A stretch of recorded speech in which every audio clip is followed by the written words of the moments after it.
What is due diligence when you're buying a home in North Carolina, and why is it so much money? Hey there, I'm David. I'm a real estate agent in the greater Raleigh area of North Carolina.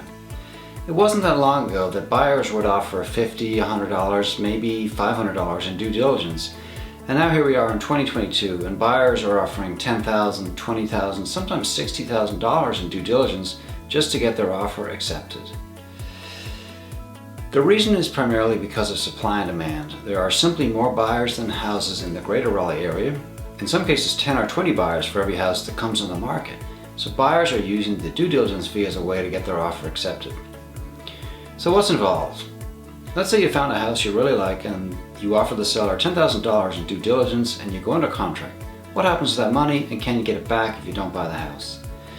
In most real estate transactions, buyers and sellers agree on terms and the house is sold. The due diligence money is credited to the buyer at closing.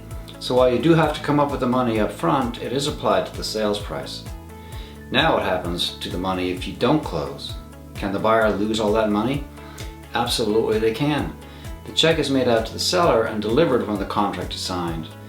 There are some rare circumstances when the seller would be obliged to return the due diligence fee, but they are few and far between. So what does the buyer get in return for giving the seller all that money? The due diligence fee is paid to the seller in exchange for a period of time for the buyer to further investigate the property, do all their home inspections, order appraisals, get their mortgage application in line, repair negotiations.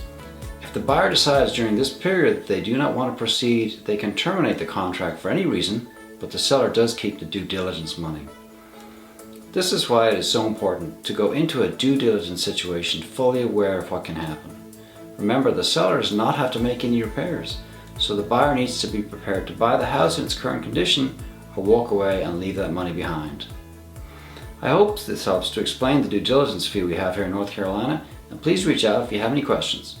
Call or text David at 919-601-2268, and thanks for watching.